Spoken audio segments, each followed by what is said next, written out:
By now, old men at the back. Hey, see there.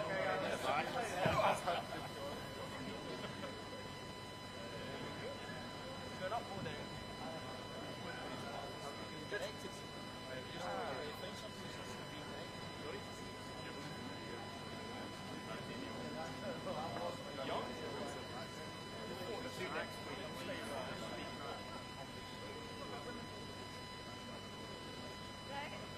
I can see anything from the back.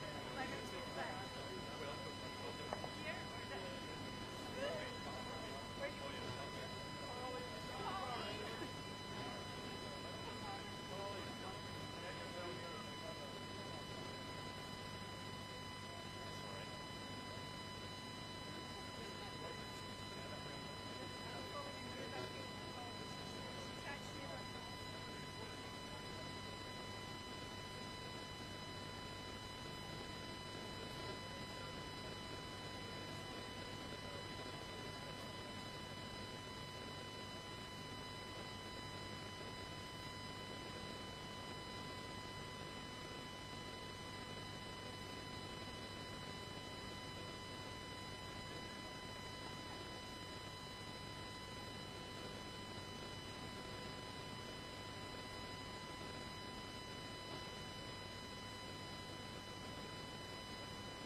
Good morning, everyone. Good morning. Yep, somebody's here. That's good to hear. I'm very pleased to be here today with so many of our brilliant SNP activists and, I can now say, candidates for next year's Scottish Parliamentary election. So congratulations to every single person that's been selected as a candidate.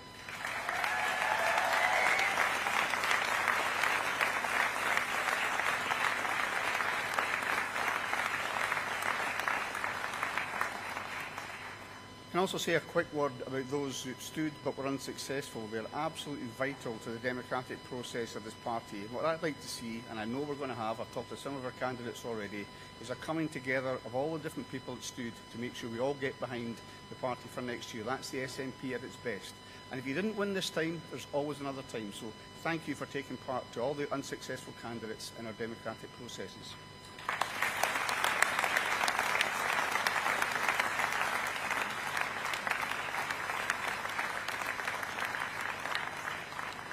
I've had a little bit of a chance this morning to chat and catch up with many of the candidates stood behind me, even the one that dropped the glass just now.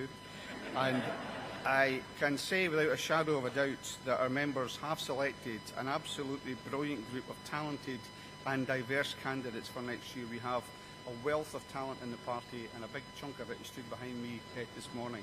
And each and every one of them bring something different, and they will do a fantastic job of taking forward a positive vision for Scotland's future. And can I just say to my colleagues on the NEC, when Maureen Watt and myself proposed that we should do this in such a way that we guaranteed we had every single candidate in place at least a year before the election, for the first time ever, there was a lot of doubt expressed, but we managed to do that, and I think that speaks volumes about the way the party is now being handled. And I think a lot of that has to do with the person we'll hear from shortly, the First Minister. So a year ahead, we've got all our candidates selected. And all of us can be very proud to be standing for the SNP under the leadership of John Swinney. Since becoming SNP Leader and First Minister, John has not only made clear his focus on the priorities for the people of Scotland, but he's delivered on that priority. Whether that's eradicating child poverty, growing the economy, improving our public services, or tackling the climate emergency. And unlike the other parties, for whom Scotland will always be an afterthought, we have a party leader who will always do what's best for Scotland and deliver what he says he will deliver.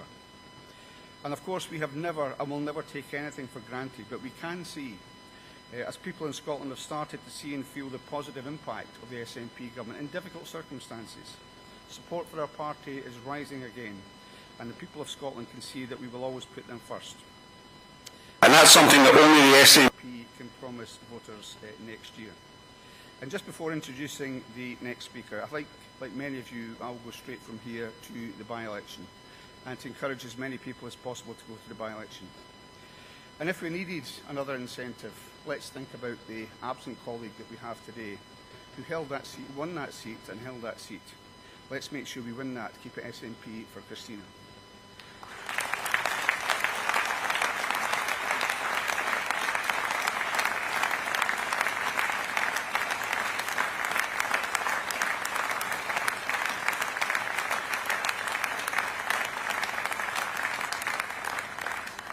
So just before we hear from the First Minister this morning, it's my pleasure to welcome one of my brilliant colleagues, who was an incredible addition to our Holyrood team at the last election in 2021.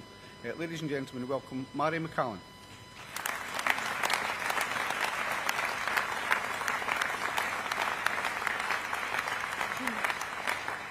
Thank you very much, Keith, and hello to everybody. It's so lovely to join you all here today and to do so alongside so many of my friends and colleagues in the SNP. It's been a little while since I saw some of you, because I recently had the joy and indeed the challenge of welcoming and being with my little boy, Sorley John, which has just been wonderful. He's 9 months old now, which isn't very old, although as a lot of new parents can attest, 9 months can seem like quite a long time when you've been awake for most of it. But being away from my day-to-day duties in government, it does bring you a sense of perspective. And I must say, for me, two things have principally stood out in that time. First is the perpetual disappointment of Labour. They have profoundly let people down. Whilst Keir Starmer and Labour were making promises in the election just prior to my maternity leave, they promised change. And among some of the first acts when new MPs went down to London was to vote to deprive Scots pensioners of a winter fuel allowance. And they have proceeded to balance the books on the backs of some of the most vulnerable people in our country, and they have completely thrown to the side commitments that they've made, including on tackling child poverty. Tackling child poverty is something which our First Minister has described as the moral compass of his government. So all they've really shown is that when it comes to Westminster, the more things change, the more they stay the same, and people deserve so much better. And that really brings me to the second of the two issues that have really struck me in my time away from Parliament and government. And that's namely our First Minister, John Swinney, and my colleagues in the SNP, who have essentially been the antidote to that failure and disappointment of the Labour Party. They have been determinedly focused on delivering the priorities of the people of Scotland. Whilst we are living in difficult times, with many pressures bearing down on our government, everyone in our party and each of the candidates here today, they can be proud next year to ask the public to vote for the SNP, a party that prioritises them, not political posturing, a party that delivers progress, not platitudes, and a party that offers hope, not hate. And so with that, it is my absolute pleasure to introduce the individual who is going to lead us in that work. Ladies and gentlemen, please give a warm welcome to the Leader of the SNP and First Minister of Scotland, John Swinney.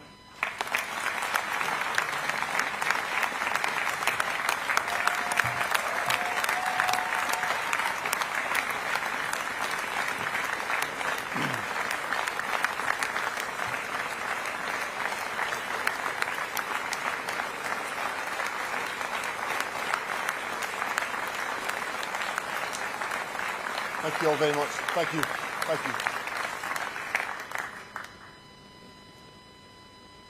Thank you, Mary, for that very kind introduction. You are such a valued member of the SNP family, and it's been wonderful to hear how your own family is doing and coming along. And to my dear friend Keith, your SNP family are so full of love and admiration for you right now.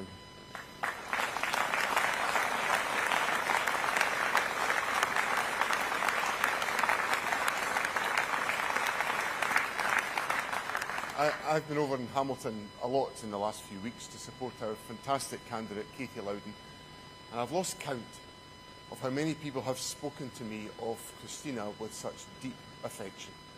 Friends, there's no better tribute that we can pay to our dear colleague, Christina McKelvey, than campaigning to honour her legacy, to win in her beloved Hamilton, Larkhall and Stonehouse, and fulfil her dream of an independent Scotland.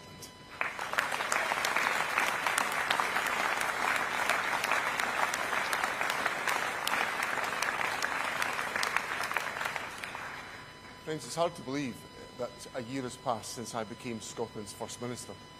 A week may well be a long time in politics, but paradoxically, the last 52 weeks have flown by in no time at all. Every moment has been an absolute privilege to serve Scotland. When I joined the SNP as a teenager, it was in the midst of economic turmoil, a cost of living crisis and huge global uncertainty.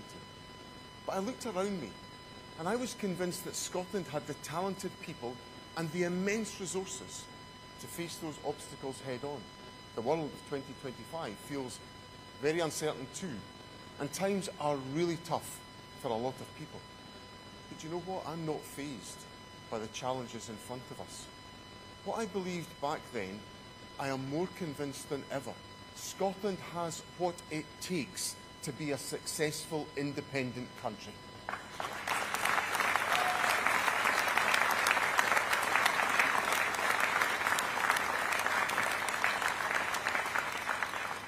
look back over my first 12 months as First Minister, when I think of all the truly inspirational people around Scotland I've been so lucky to meet, the entrepreneurs, the carers, the innovators, the problem solvers, the educators and the community activists, I know that there is nothing wrong with Scotland that cannot be fixed by what is right in Scotland. Today, we're here to discuss how we move forward as a nation. In exactly a year's time, people will be going to the polls in a crucial Scottish Parliament election. And friends, with your help, I intend to bring Scotland together.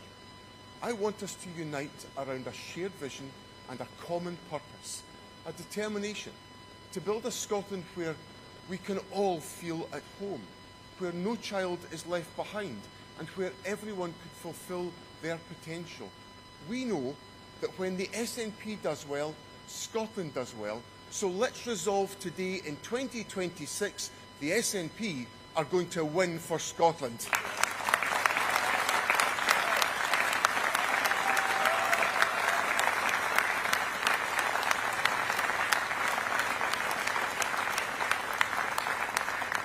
I want to start today with a big thank you to all of you. Over the last few months, we've rolled up our sleeves and worked harder than ever for the country that we serve. Our MSPs, our MPs, our councillors and our fantastic activists, and the tremendous group of candidates that we have now selected who are going to be our team for 2026, and many of them here with us today, all of us are putting our shoulder to the wheel. We've come together and we're getting back to what we do best, delivering for the people of Scotland. Thanks to all your hard work, the SNP is back on the front foot. So friends, let us build on that momentum. Let us redouble our efforts to work together each and every day to make Scotland the better country we know that Scotland can be.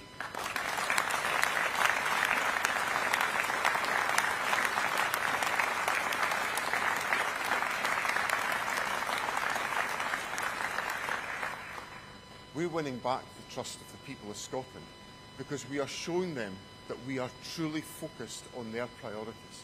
People tell us they're worried about the cost of living, and we are listening. South of the border, Labour are charging people for university tuition and many other public services. The SNP are guaranteeing to keep them free in Scotland. That is the SNP delivering for Scotland.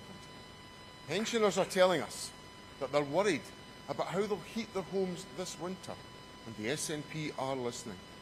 Labour may not think that older people deserve support during a cost of living crisis, but we do.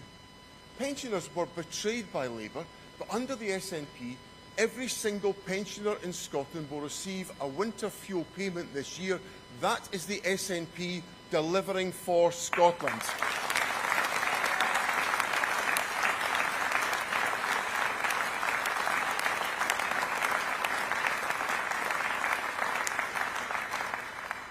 And friends, commuters tell us the cost of rail travel is still a real issue for them, and we are listening. In this cost of living crisis, people in Scotland rightly expect their government to step up. So we've looked again at the issue of rail fares, and the SNP are scrapping peak rail fares for good. That is the SNP delivering for Scotland.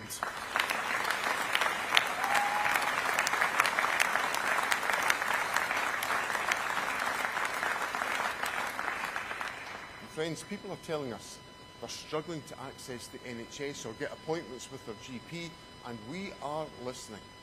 We're investing, we're rolling out new technology, and we're expanding specialist regional centres. Over the last year, there have been dramatic falls in some of the longest waits, as well as a 50% increase in surgical procedures such as hip and knee replacements. Just yesterday, I announced the delivery of an extra 100,000 appointments in GP surgeries and 150,000 additional appointments and procedures in our hospitals to reduce waiting times. That is the SNP delivering for Scotland.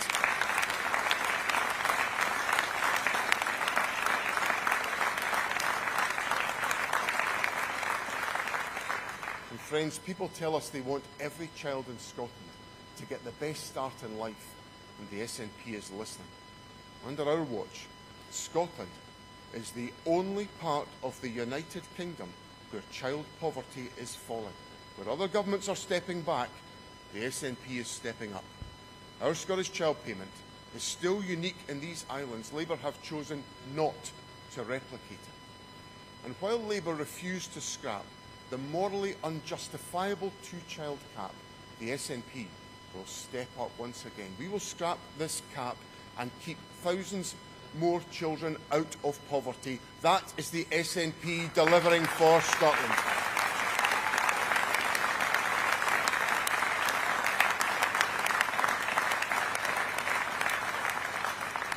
Friends, we have more to do. The SNP is fully focused on the people's priorities. In a year's time, when the people of Scotland choose their next government, we will earn their trust by showing them a record of delivery. In that election, Labour will be standing on their record too. And don't worry, I'll make sure about that. Like every election, like everyone else, I was delighted to see the back of the Tories, and I felt more positive when Keir Starmer took office. I've done everything I can to work constructively with the new Labour government in the interests of Scotland. People in Scotland put their trust in Labour last year, but time and time again, Labour has let them down. Pensioners stripped of their winter fuel payment, households forced to pay higher energy bills, businesses slapped with Labour's job tax, families left with no end in sight to cruel Tory welfare policies, waspy women promised compensation but given nothing.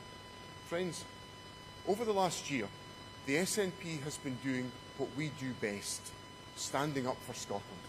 Labour have been doing what they do best as well, taking Scotland for granted.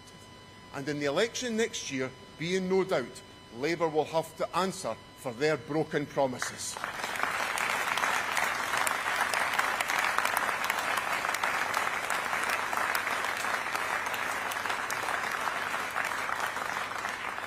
Friends, for as long as Scotland is under Westminster control, people are entitled to expect that Westminster will give them the same focus as any other part of the United Kingdom. But here is what Labour deliver. They've bent over backwards to support 2 carbon capture sites in England, but failed to fund the Acorn project in Scotland. They're saving jobs at Scunthorpe while abandoning workers at Grangemouth. They're happy to take Scotland's energy wealth, but refusing to cut our energy bills. Labour or Tories, it's the same old story. For Westminster, Scotland is always an afterthought. For the SNP, Scotland will always come first.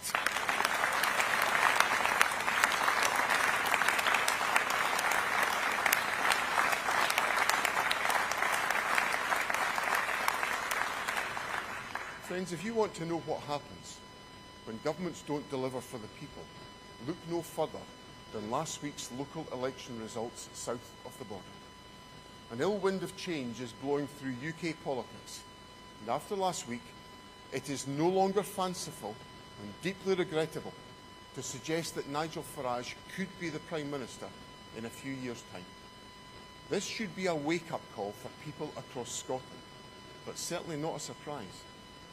Keir Starmer and the Labour Party have opened the door to Farage because they have failed to stand up to him. Dancing to Farage's tune on immigration, too scared to admit that Brexit has been a disaster, alienating communities in England by maintaining Tory austerity cuts. That's what you get with Labour. At Westminster, Nigel Farage may not be in office, but he's very much in power. You don't beat populists by imitating them. You beat them by confronting them. We will never do any deals with Farage. Only the SNP will confront Farage and defeat Farage.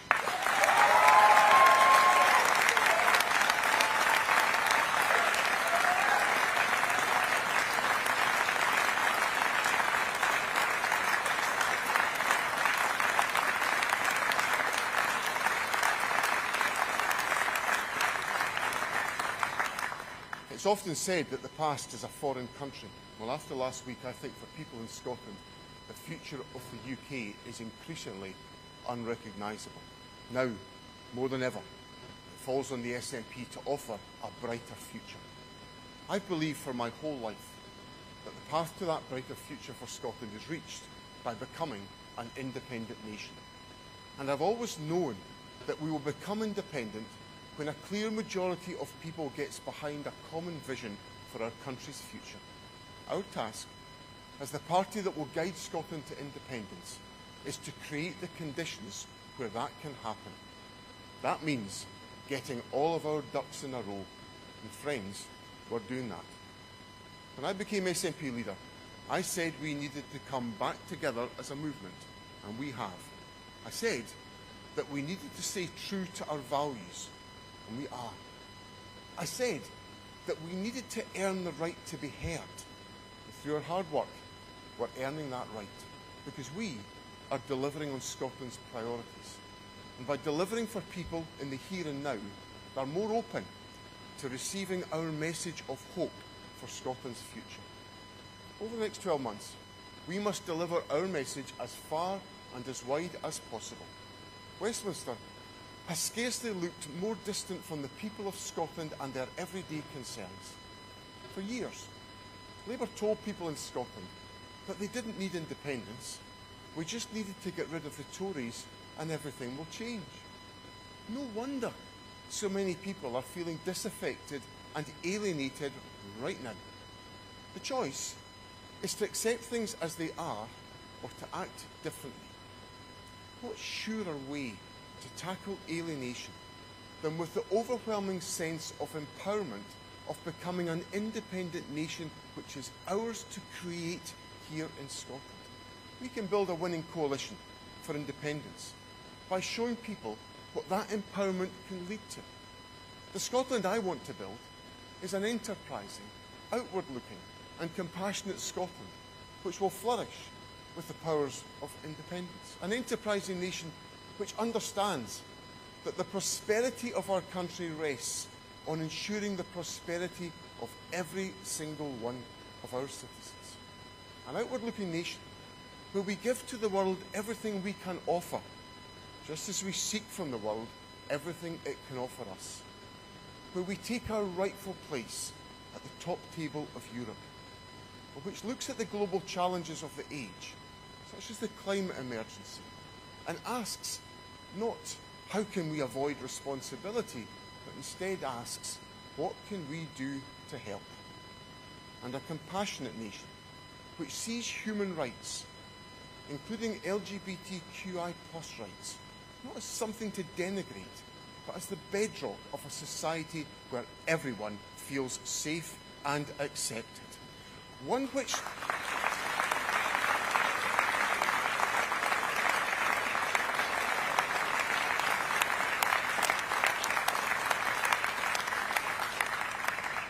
a society which doesn't balance the books on the backs of pensioners, the poor and disabled people, but values them as ourselves, our friends, our family, our neighbours, those we love, cherished members of our society.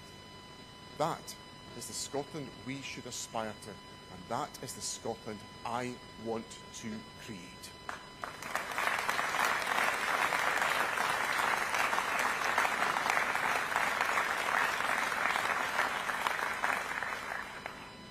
All of us are here today because fundamentally we believe in something better.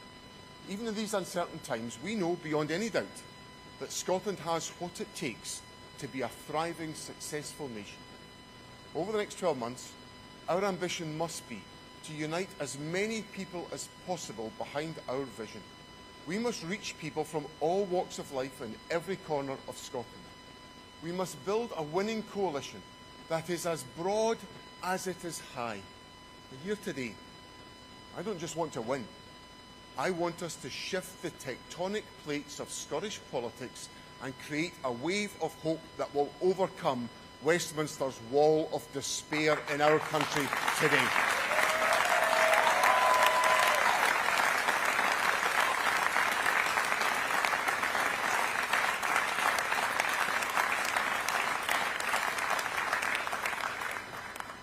Friends, we're back on the front foot.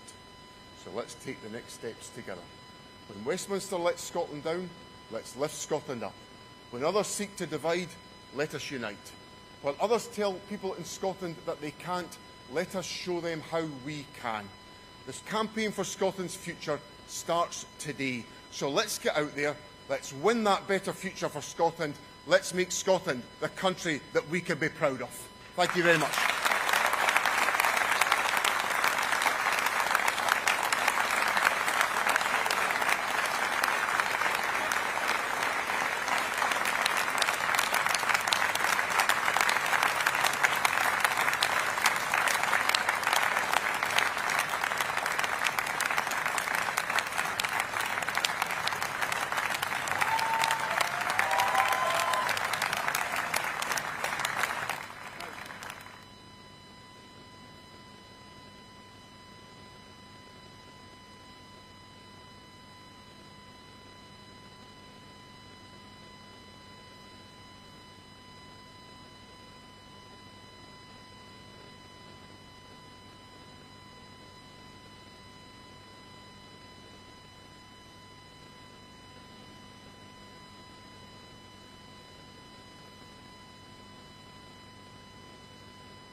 Okay.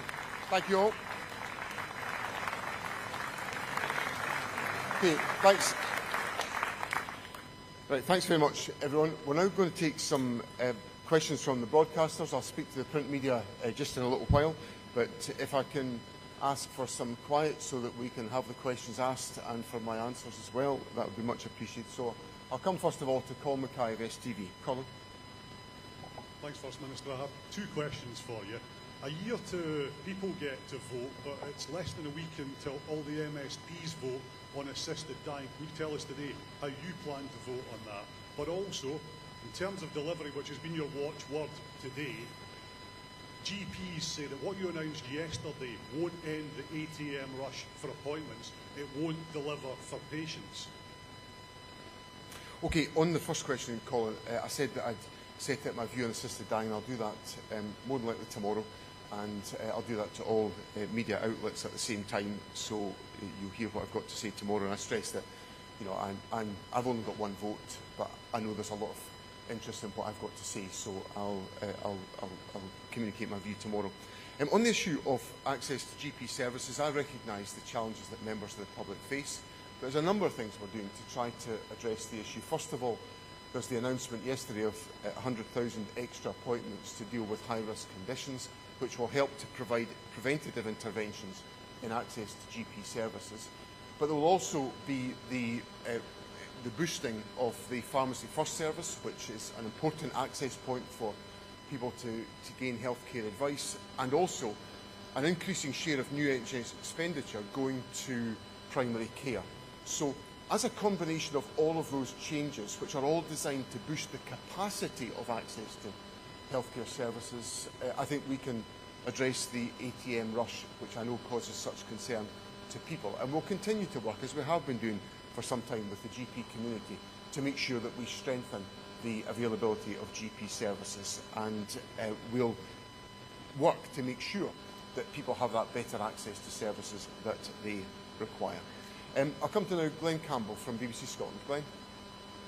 Minister, if you are totally committed to reducing child poverty, why should higher earners continue to benefit from free prescriptions, free university tuition, and now discounted rail fares? We've got to, in any policy programme, you've got to strike a balance in the commitments that you bring forward. So, yes, people in higher earners will be benefiting from certain services that are available, but higher earners will also be paying more in contributions in taxation terms. So, you know, I think we've done the rational thing, which is basically to have an honest conversation with the public and say there are circumstances where those on higher earnings have got to be asked to contribute a bit more to public funds. That will provide a range of public services, some of which they will benefit from, such as, for example, peak rail fare cuts.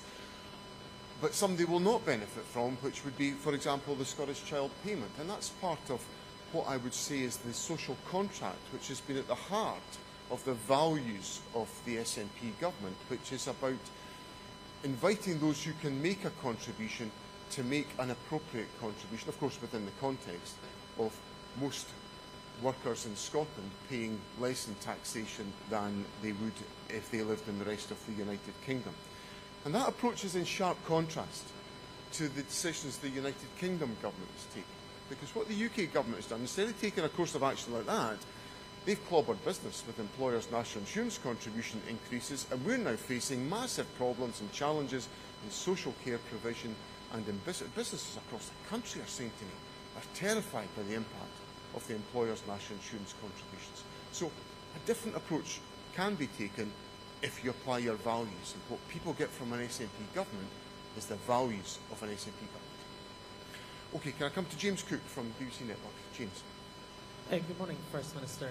What specifically should happen if there is a pro-independence majority in the Scottish Parliament after next year's elections? In other words, is a vote for the SNP a vote for independence? Well, I think there should be... I've always believed that the question of independence can only be settled through a referendum on that question. So my view is that what should happen is that there should be a referendum on independence where people have the opportunity to exercise their view. That is the fair and democratic thing to do, and that's been denied to Scotland by the intransigence of the Westminster system. But what I'm determined to do is to make sure we get the significant SNP win that drives that agenda and enables us to have a referendum on independence. But just to be clear, sorry, what's the bar? Is the bar, as you said in your speech, a clear majority of voters, or is the bar a pro-independence majority at Holyrood to trigger that referendum that you think should happen? Well, I think there should be a democratic majority. If there is a democratic majority in the Scottish Parliament for there to be a referendum on the independence question, and that majority has been elected because people have put that commitment to the people of Scotland, that's what should happen. Okay, Kieran Andrews from ITV Border. Kieran? Thanks, First Minister. You talked very forcefully about Nigel Farage there, but isn't the emergence of reform in Scotland quite helpful for the SNP, not just on the regional list, but in tight constituencies like Dumfriesshire and Galway and West Dumfries? No, I can't see anything attractive or beneficial about the...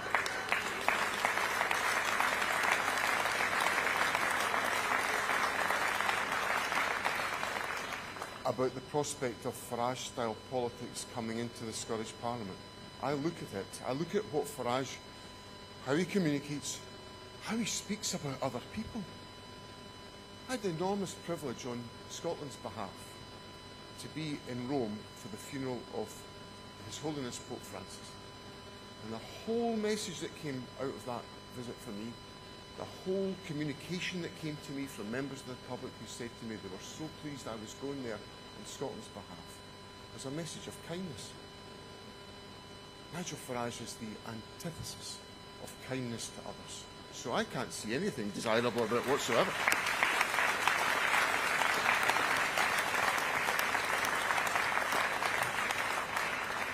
And I hope people vote SNP to stop Farage. Right, Gina Davidson from Global.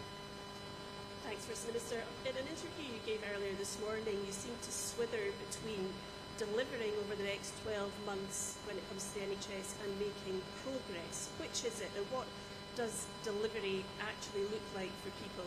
And can I also ask if you have a message for the Indian and Pakistani communities in Scotland who will have woken up to the news of what is taking place over there this morning? Thanks, Gina. My focus is on delivery, Gina. That's why I brought the programme for government forward to make sure that I can get government as focused as I humanly can do for the remaining 12 months of this parliamentary session on delivering on the public's priorities. And you've heard me in the course of my speech today setting out my delivery priorities, and Parliament heard them in the programme for government yesterday. So it's an absolute relentless focus on delivery, and it's about improving access to healthcare services, and it's about reducing waiting times, and that will be what we focus upon.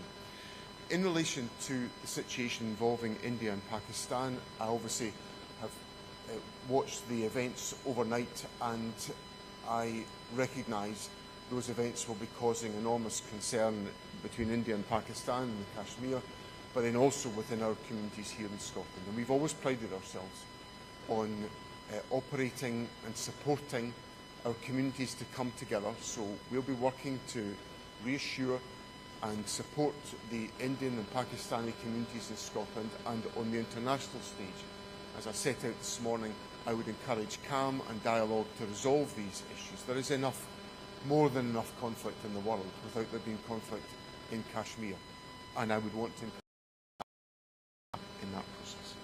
Now, the last broadcast question is from Logan Walker of Original 106. Logan. Thanks, First Minister. Stephen Flynn is heading north of the border next year to seek a seat at Holyrood. Are you at all scared for your job? In a word, no. I think, you know, like,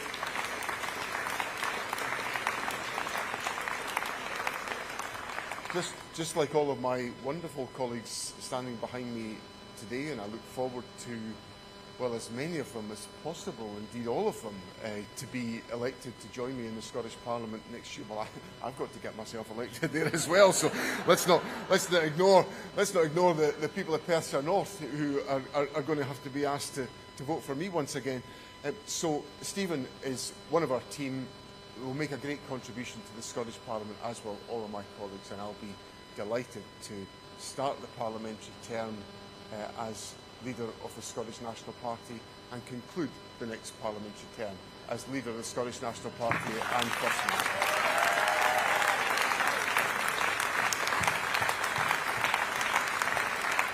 So, thank you all very much for being here today. Thank you to our wonderful candidates. I'm so delighted. Can I just reiterate a point that Keith made earlier on? I'm really grateful to others who came forward to stand for selection. Unfortunately, we can only fill 73 places in our constituency selections. I would just encourage others to do all they can to support the party and thank them for their willingness to come forward. It's going to be a joy to fight the campaign over the next 12 months, and most importantly, to deliver for Scotland and set out the agenda for a bright future for our country. Thank you so much, and I'll talk to the print media later on. Thank you very much.